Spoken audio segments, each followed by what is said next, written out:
kalau mau bagus, rumusnya 3. Yang pertama, sholat tepat waktu, subuhnya ke masjid. Yang pertama, nggak ada orang bisnis yang omsetnya kecil kalau dia sholat tepat waktu dan subuhnya ke masjid.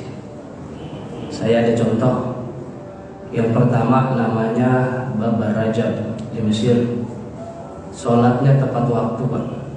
Subuhnya selalu ke masjid. Dari awalnya warung kelontong, kayak warung saudara-saudara kita yang Madura itu, kecil warungnya, sekarang punya perusahaan retail kayak Carrefour. Cabangnya bisa 40 tersebar di seluruh Mesir. Sholat subuh berjamaah, sholat tepat waktu.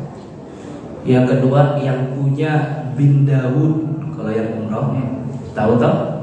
Di Saudi ada bin Dawud, sama sholatnya tepat waktu dan subuhnya pasti ke masjid. Yang ketiga ini yang punya bank di Saudi, Ar-Rajhi, bank yang syariahnya murni, tidak berinduk kepada bank konvensional. Otaknya satu, ya bank Ar-Rajhi ini murni syariah dia terapkan. Yang punyanya sampai anak keturunannya sholat tepat waktu dan subuhnya selalu ke masjid. Itu cara yang pertama, kalau bisnis mau bagus.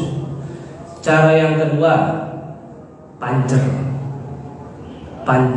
setiap subuh walaupun 1000, tapi habis itu ngomong, ya Allah, panjer ganti jadi 1 miliar. Ya Allah, panjer tambahin jadi 100 juta. Coba rubah daripada nyelot depok judi online, mending nyelot di hadapan Allah.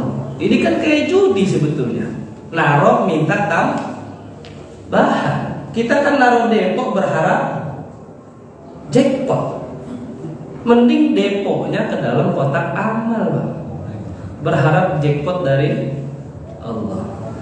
Ngomongin judi, semalam ada orang ke rumah saya, stres, udah habis uang buat judi online, mau ninggalin susah, datang ke rumah nangis-nangis, anak istrinya terbengkalai, mobil sampai, mending terjual lah, tergadai. Kalau terjual lebih enak, tergadai tidak enak, hutangnya masih belum selesai. Itu deposit ke Allah.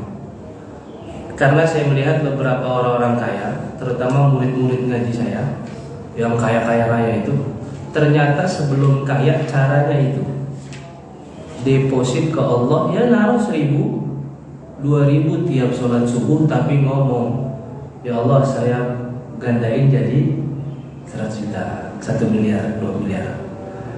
Yang kedua, contoh terdekat, saya punya orang tua, saya punya abah. Ayah saya itu dulu butuh uang 4 miliar untuk bangun rumah tahfiz.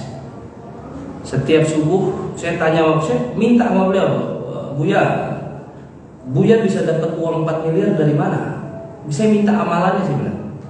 Namanya anak, saya pikir Buya saya ngamalin wirid sesuatu gitu. Ternyata beliau bilang, amalan Buya sederhana, sholawat seperti biasa. Tapi Buya setiap subuh panjer ke Allah dengan uang yang Buya bawa. Enggak ada 1 tahun 4 miliar itu Allah kasih. Itu secara bisnis biar laku, biar mantap. Yang ketiga, ini cara paling mutlak. Jangan lupa sedekah bulanan dan sedekah tahunan. Mohon maaf memukadimah aja ini ya, karena saya lihat ada beberapa orang yang lagi susah sekali ini masalah bisnisnya. Baunya juga badannya nggak ada bau duit sama sekali. Berarti kan lagi susah betul usahanya. Yang ketiga apa tadi, Pak? Sedekah. Saya punya murid ngaji, dia punya satu perusahaan, Pak. Perusahaannya ini per bulan itu omsetnya bisa 200-300 juta bersih per bulan. Perusahaan dia sudah berjalan 9 tahun. Saya mulai ngajar ngaji, dia kenal saya itu setelah perusahaannya berjalan 9 tahun tengah. Jadi udah 9 tahun tapi di tengah-tengah, 8 tahun setengah berarti, menjelang ke 9. Ketika saya masuk ngajar, saya tanya berapa lama ini perusahaan berjalan, Pak? Sudah 9 tahun, Ustaz. Dari awal seperti ini atau sudah berkembang? Sudah punya cabang belum? Dia bilang perusahaan saya gini-gini aja dari awal.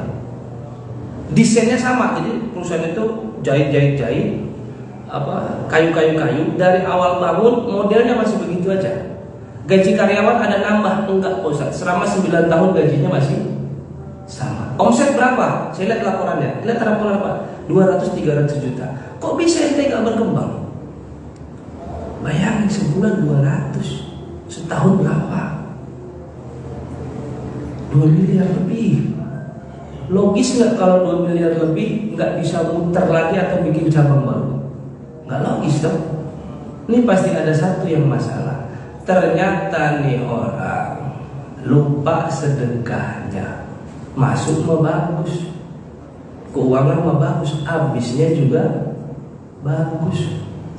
Foya-foya nggak jelas. Dan selama 9 tahun juga dia lupa ngeluarin yang namanya zakat mal tahunan. Jadi Mas Agus bisnis, ojo lupa Mas. Lupa bahasa Jawanya apa Mas? Ojo lali Mas. Jangan lupa. Kebanyakan orang bisnis lupa keluar zakat tahunan. Cara main zakat mal tahunan sederhana, Pak. Total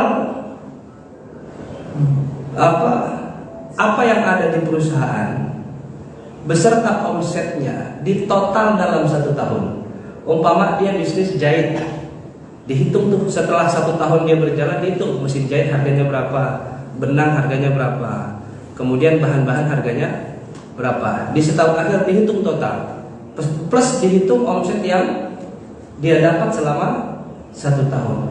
Jika dia punya keuangan dengan total nilai 85 gram emas, seandainya harga emas 1 juta, berarti dia punya 85 juta. Jika dalam 1 tahun bisnis dia punya uang di atas 85 juta, maka dia wajib bayar zakat mal.